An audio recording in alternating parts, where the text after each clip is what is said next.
All, welcome back to another new video of learn with Bhavna. तो आज हम करने जा रहे हैं MSOE 002 का another important question is the interrelationship between nation state and diasporic communities. तो जो हमें बताना है, हमने ऑलरेडी हम डायस्पोरा के बारे में बात कर चुके हैं, और जो हमने NRI के बारे वाले क्वेश्चन जो डिस्कस किया था, वहाँ अगर आपने वो वाला क्वेश्चन की वीडियो देखी होगी तो ये वाली वीडियो आपको समझने में बहुत ईज होगी। बिकॉज जब हम बात करते हैं किसी भी डायस्पोरिक कम्युनिटी की, जो मतलब कि डायस्पोरिक कम्युनिटीज कौन सी होती है, जो अपनी एंसेस्टर्ड प्लेस को छोड़ के होस्ट कंट्रीज में जाते हैं, एक डिफरेंट कंट्री में जाती है और वहाँ पे जाके बस जाती है, राइट। तो वो होती है डायस्पोरिक कम्युनिटीज़। और जब हम नेशन स्टेट की बात करते हैं तो हम बात कर रहे हैं गवर्नमेंट की, जो रूलिंग पार्टीज होती है, तो वो होती है हमारी nation states. So when we talk about the interrelationship between the nation state and diaspora community, तो वो एक बहुत कॉम्प्लेक्स रिलेशन है उनके बीच में, और इसकी बहुत इंपॉर्टेंस होती है फील्ड ऑफ सोशियोलॉजी में। इन दो टर्म्स की या फिर इन दो टर्म्स के बीच में क्या रिलेशन है और कैसे इसको देखा जाता है, तो सोशियोलॉजी के थ्रू ही हम वो स्टडी करते हैं। जब हम टर्म डायस्पोरा के बारे में बात करते हैं, तो जैसे मैंने आपको बताया था कि वो एक बहुत डिस्पर्स्ड पॉपुलेशन है, जो कि अपना जो ओरिजिन शेयर करते, कल्चर शेयर करते, आइडेंटिटी शेयर करते हैं, और अपनी एंसेस्ट्रल होमलैंड के अलावा कहीं दूर आउटसाइड कंट्री या आउटसाइड नेशन में जाके बसे हुए हैं। अब जो मैंने ये आंसर लिखा है, वहाँ पे मैंने ये बताया कि जो उनका जो इंटर रिलेशनशिप है वो कितना डायनामिक है, उनके क्या इम्पैक्ट है, और मैंने एग्जांपल्स भी दिए because example is very important. और इन दोनों का जो रिलेशन पॉजिटिव नेगेटिव, उनके सारे इस एस्पेक्ट आपको मेंशन करने, बिकॉज आप कोई भी सोशियोलॉजिकल आंसर लिखते हो तो आपको वो आंसर क्रिटिकली लिखना पड़ता है, आपको उसके बहुत positive and negative impacts and effects वो दिखाने पड़ते हैं। When we talk about historical background, तो किसी भी इंटर रिलेशनशिप या फिर किसी भी रिलेशनशिप को समझने के लिए उसका हिस्टोरिकल बैकग्राउंड समझना बहुत ज़रूरी है। तभी हमें पता चलता है जो उसका जो रियल प्रेजेंट रिलेशन है वो ऐसा क्यों है। तो हम जब हिस्टोरिकल बैकग्राउंड की बात करते हैं तो हम देखते हैं जो नेशन स्टेट और डायस्पोरिक कम्युनिटीज़ का जो रिलेशन है वो हमेशा से एक बहुत क्रूशल रहा है। जब हम बात करते हैं उनकी फॉर्मेशन की, किसकी, डायस्पोरिक कम्युनिटीज़ की फॉर्मेशन की जब हम बात करते हैं, तो कोई भी हिस्टोरिकल इवेंट्स हुए, जैसे कि कॉलोनाइजेशन हो गया, फोर्स्ड माइग्रेशन हो गया, पॉलिटिकल कॉन्फ्लिक्ट्स हो गए, इकोनॉमिक ग्लोबलाइजेशन हो गया, तो इन सब ने डायस्पोरिक कम्युनिटीज़ को फॉर्म करने में, शेप करने में बहुत इनका इम्पोर्टेंट रोल रहा है। ये सारी कम्युनिटीज़ एक बहुत स्ट्रॉन्ग टाइज बना के रखती है अपनी एंसेस्ट्रल होमलैंड से, जहाँ पे उनकी जो ट्रांजेशनल आइडेंटिटी है वो फॉर्म होती है, और वो सारी चीज़ें इन्फ्लुएंस करती हैं उनकी रिलेशनशिप को with both their host and home countries.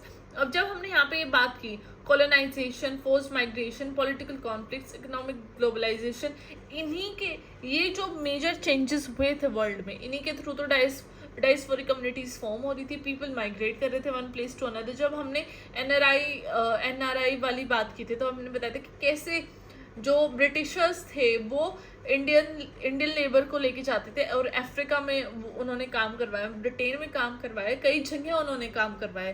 तो ये कॉलोनाइजेशन के टाइम पे तो ये सारी चीज़ें हुई थी। फोर्स्ड माइग्रेशन होता था, उन लेबरर्स को बोलते थे कि you are going on a contract basis, जब कॉन्ट्रैक्ट कंप्लीट हो जाएगा you can go to your homeland. लेकिन उनका वो ऐसा नहीं होता था, उनके सारे डॉक्यूमेंट, पासपोर्ट, सब कुछ ले लिया जाता था और उनको वापस नहीं भेजा जाता था, राइट। अब किसी भी कम्युनिटी है, उसका कोई भी पॉलिटिकल कॉन्फ्लिक्ट हो गया उसके होमलैंड में, then they will be termed as refugee, वो कहीं और जाके शेल्टर लेंगे, राइट। अब जो यूक्रेन में वॉर हुआ है तो Ukrainian have moved to like different parts of the world. Now they are termed as refugee because they are not safe in their own country. वहाँ पे क्योंकि इतने अटैक्स हो रहे हैं, रशिया ने टेक ओवर कर लिया है, तो all these factors has led to diasporic communities. Second हम बात करते हैं इकोनॉमिक इम्पैक्ट। जब हम डायस्पोरिक कम्युनिटीज़ की बात करते हैं जिनके पास इतना सिग्निफिकेंट पोटेंशियल है कि वो जो उनका इकोनॉमिक लैंडस्केप है of the both host and home countries, उनमें इतना ज़्यादा उनका इकोनॉमिक सिग्निफिकेंट इम्पैक्ट होता है उनके ऊपर, जिससे कि डायस्पोरिक कम्युनिटीज़ फॉर्म होती है।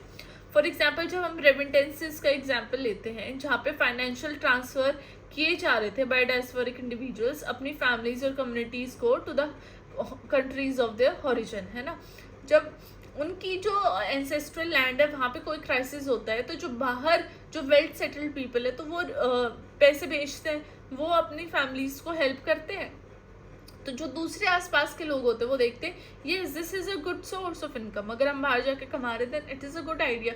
तो ऐसे ऐसे ऐसे जाके वो डायस्पोरिक कम्युनिटीज़ फॉर्म हो जाती है। तो ये जो रेमिटेंसेस थे जो कि कंस्टिट्यूट करते हैं एक सब्सटैंशियल पोर्शन ऑफ जीडीपी, क्योंकि वो अगर दूसरी कंट्री से पैसे भेज रहे हैं तो उस कंट्री करेंसी में भेजेंगे ना, तो फिर वो जीडीपी की ग्रोथ के लिए भी बहुत इंपॉर्टेंट हो जाता है, जहाँ पे वो कंट्रीब्यूट करता है पॉवर्टी एलिवेशन, इकोनॉमिक डेवलपमेंट और इन्वेस्टमेंट में वेरियस सेक्टर्स जैसे कि एजुकेशन हो गया, हेल्थ केयर हो गया और इंफ्रास्ट्रक्चर हो गया। जब हम बात करते हैं इंडियन डायस्पोरा पर्टिकुलरली जो कि यूएस और यूके में, उन्होंने एक बहुत इंपॉर्टेंट रोल प्ले किया है इंडिया की इकोनॉमिक ग्रोथ में थ्रू रेमिटेंसेस एंड इन्वेस्टमेंट। क्योंकि जो इंडियंस है यूएस और यूके में, तो वो तो वहीं पे डॉलर में कमा रहे, पाउंड में कमा रहे, और वो जो इंडिया में इन्वेस्ट कर रहे हैं या फिर इंडिया में अपनी फैमिली के पास पैसे भेज रहे हैं, देन वो डॉलर और पाउंड में ही भेजेंगे, देन उससे जो कंट्री की जीडीपी है वो काफ़ी ज़्यादा बढ़ती है। सिमिलरली जब हम चाइनीज़ डायस्पोरा की बात करते हैं जो कि एक बहुत बड़ी इकोनॉमिक इन्फ्लुएंस है उसकी in the instrumental in Chinese rapid economic development, because same Chinese भी कर रहे हैं क्योंकि वो इतनी ज़्यादा इन्वेस्टमेंट करते हैं टेक्नोलॉजी एंड मैन्युफैक्चरिंग कंट्रीज में, जिससे कि चाइना बहुत आगे बढ़ रहा है। ना third point is cultural influence and identity. अब ये जो डायस्पोरिक कम्युनिटीज़ है वो एक स्ट्रॉन्ग कल्चरल टाई मेंटेन करके रखती है अपनी होमलैंड से, और वो सेम टाइम पे अपनी जो होस्ट कंट्री उनकी कल्चर को भी अडेप्ट करने की कोशिश करती है, because they do not want to look as very much like alienated और आउटसाइडर्स। उनको भी तो यू फील करना है कि, या फिर यू फील कराना है that they are of the same land, they are no more outsiders.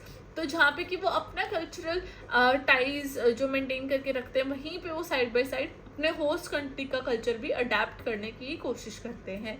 तो ये जो कल्चरल फ्यूजन है ही कंट्रीब्यूट करता है enrichment of both the society, जहाँ पे कि ट्रांसमिशन होता है कल्चरल प्रैक्टिसेस का, लैंग्वेज का, ट्रेडिशन का, खाने का, जो कि from diasporic communities to their host country, जहाँ पे कि जो कल्चरल डाइवर्सिटी है वो काफ़ी ज़्यादा बढ़ जाती है। एक नेशन का मल्टी कल्चरल फेस हमें देखने को मिलता है। अब फॉर एग्जांपल जब हम बात करते हैं spread of yoga, meditation, Indian cuisine in various parts of, आज के टाइम पे तो इंडिया का जो क्यूजीन है या फिर योगा है, meditation, it is very much into Vogue, it is very much into fashion, ये तो सबको ही पता है। तो वो क्या है, वो इंडियन डायस्पोरा जो कल्चरल इन्फ्लुएंस है उसके थ्रू ही तो आया है। जो फॉरेनर्स इंडिया कभी नहीं आ पाए उनको भी पता है इन सब चीज़ों के बारे में, बिकॉज इंडियंस भी तो वहाँ पे गए हैं। They are showing that how good is their food is, how good is yoga is for the body, है ना। सिमिलरली जब हम अफ्रीकन डायस्पोरा की बात करते हैं तो वो ये आज के टाइम पे देखा गया है कि African global arts, music, literature में बहुत ज़्यादा फेमस है, राइट। अब जैसे कि म्यूजिशियंस है फैला कुती, उन्होंने इंटरनेशनल रिकॉग्निशन गेन की है, तो वहाँ पे वो अफ्रीका को कितने हायर लेवल पे लेके गए हैं ये देखने को मिलता है। Fourth point is political engagement and transnational activism. जब हम डायस्पोरिक कम्युनिटीज़ की बात करते हैं कि उनका पॉलिटिकल एंगेज कितना है, उनका पॉलिटिक्स में एंगेजमेंट कितनी है, पॉलिटिक एक्टिविटीज़ में कितनी एंगेजमेंट है, जहाँ पे वो एम करते हैं कि वो ऐसी पॉलिसीज़ लेके आए जो कि is good for their communities, which is in right for their communities for the both host and home countries. तो जो ऐसी पॉलिटिकल एंगेजमेंट होती है वो रेंज करती है from lobbying for changes in immigration policies to advocating for human rights and social justice. तो जहाँ पे मतलब कि इमिग्रेशन पॉलिसीज में चेंजेस लेके आने की बात करते हैं ताकि जो उनकी कम्युनिटी के लोग हैं वो भी उन पर्टिकुलर कंट्रीज़ में आए और बेटरमेंट के लिए, वो अपनी बेटरमेंट के लिए यहाँ पे लिव करे, और वहाँ पे वो एडवोकेट करते हैं कि सब ह्यूमन्स इक्वल हैं, इधर दोज आर इमिग्रेंट्स या फिर जो यहाँ के लोकल है, everyone is equal, social justice सबको मिलना चाहिए। फॉर एग्जांपल जो जूइश डायस्पोरा था उसने पॉलिटिकल एक्टिविज्म और लॉबिंग एफर्ट्स को इतना ज़्यादा सिग्निफिकेंट एक रोल कर दिया था, जहाँ पे कि उन्होंने जो पॉलिटिकल पॉलिसीज थी उनको शेप करने लग गए थे वो इजराइल में और पर्टिकुलरली इन यूएस। जब हम बात करते हैं क्यूबन डायस्पोरा का, उनका सेम हमने पॉलिटिकल एक्टिविज्म देखने को मिला, जहाँ पे यूएस कुबा के जो रिलेशंस थे वो इन्फ्लुएंस हुए पर्टिकुलरली ट्रेड मामले में, और इमिग्रेशन पॉलिसीज़ में भी काफ़ी सारे चेंजेस देखे जाने लगे, राइट। अभी आपने जैसे ऑस्ट्रेलिया और यूके का भी आपने पॉलिसीज़ देखी थी, काफ़ी चेंज हुई थी ना। Fifth is challenges and conflicts. जब हम बात करते हैं कि नेशन स्टेट और डायस्पोरिक कम्युनिटीज़ के बारे में, तो वो जो चेंजेस हैं, वो जो पॉलिटिकल इंटरवेंशन है, वो हमेशा इतना ईज नहीं होता, कॉन्फ्लिक्ट्स हर जगह होते हैं, राइट। तो डायस्पोरिक कम्युनिटी बहुत ज़्यादा डिस्क्रिमिनेशन फेस कर सकती है, मार्जिनलाइजेशन फेस करती है, जीनोफोबिया फेस कर सकती है उनकी होस्ट कंट्री में, जहाँ पे कि वो उनकी जो इंटीग्रेशन है, सोशो इकोनॉमिक मोबिलिटी है, वहाँ पे बहुत ज़्यादा डिफ़िकल्टी उनको फेस करने को मिलती है। जब हम ये ऐसे कॉन्फ्लिक्ट्स और टेंशन्स की बात करते हैं होम एंड होस्ट कंट्रीज़ के बीच में, ये फिर एक बहुत बड़ा चैलेंज क्रिएट कर देते हैं डायस्पोरिक इंडिविजुअल के लिए, जो कि खुद को लॉयल्टी एंड आइडेंटिटी के बीच में स्टक पाते हैं, राइट। तो वो कहीं पे भी मूव करना उनके लिए ईजी नहीं हो पा जाता, वो एक पर्टिकुलर स्पॉट पे स्टक हो जाते हैं। फॉर एग्जाम्पल, जब हम अर्मेनियन डायस्पोरा की बात करते हैं, जहाँ पे कि उन्होंने फेस किया था challenge between Nagorno and Karabakh conflict between America and Azerbaijan, तब वो देख रहे थे कि वो जो सपोर्ट था फ्रॉम द एंसेस्टर होमलैंड, वो बहुत ज़्यादा ज़रूरी हो गया था उनका पीसफुल कोएग्जिस्टेंस लाने में इन देयर होस्ट कंट्री। तो जो उनकी होस्ट कंट्री है और एंसेस्ट्रल होमलैंड है, उनके बीच में एक अच्छा रिलेशन होना बहुत ज़रूरी है, ताकि जितने भी डायस्पोरिक कम्युनिटीज़ हैं होस्ट कंट्रीज़ में, वो अच्छे से रह पाए। फॉर एग्जांपल, अगर इंडियन का कुछ हो, इंडियन की किसी भी कंट्री के साथ कोई भी प्रॉब्लम हो जाती है, तो जितने भी इंडियंस होंगे उस पर्टिकुलर कंट्री में, उनके लिए इशू आ सकता है। इससे उनका पीसफुल रहना, उन पर्टिकुलर कंट्रीज़ का पीसफुल रहना, आराम से रहना इज़ वेरी इंपॉर्टेंट, ताकि जो जितने भी डायस्पोरिक कम्युनिटीज़ हैं उन पर्टिकुलर कंट्रीज़ में, वो आराम से अपना जीवन व्यतीत कर सकें। नाउ लास्ट में I have concluded after 5 points कि जो इंटर रिलेशनशिप है इनके बीच में, वो कितना ज़्यादा मल्टी फेसिटेड है, कितना ज़्यादा डाइवर्स है, both for host and home countries. तो इकोनॉमिक, कल्चरल, पॉलिटिकल, ये 3 फैक्टर्स बहुत ज़्यादा इम्पैक्ट करते हैं डायस्पोरिक कम्युनिटीज़ को। और मैंने चैलेंजेस एंड कॉन्फ्लिक्ट्स भी बता दिए हैं, और इवन पॉजिटिव पॉइंट्स भी बताए इनके, कि कैसे ये देखा जाने लग रहा है, उनकी जो आउटकम है, जो कि वो कल्चरल डाइवर्सिटी प्रमोट करते हैं, इकोनॉमिक ग्रोथ हो रही है, सोशल कोहेजन हो रही है, और जो वर्ल्ड है वो एक बड़े लेवल पे इंटरकनेक्शन उनका बन रहा है through diasporic communities, right. People are getting to know each other, तो वो सारी चीज़ें देखी जाने लग रही हैं। So this was it for today's video. अब जितने भी मैंने पॉइंट्स थे जितने भी क्वेश्चंस थे MSOE 002 के, वो मैंने सारे कवर कर दिए विद दिस क्वेश्चन। अगर आपको कोई पर्टिकुलर टॉपिक में कोई भी प्रॉब्लम है, you can just comment down below and I will bring answer of those particular questions as well. तब तक के लिए स्टे काम, अच्छे से पढ़िए, जितने भी मैंने वीडियोस देखे अगर आप वो भी देख के जाते हैं एग्जाम के लिए, that will be more than enough. बाकी एक जल्दी से वीडियो आएगी कि how you should write your answers in your exam to get maximum marks, right. तो उसकी वीडियो भी बहुत जल्दी आने वाली है, तो stay connected. Bell icon press कर दीजिए कि जैसे वो वीडियो आए आप उसको फटाफट देखें and you score well in your exams.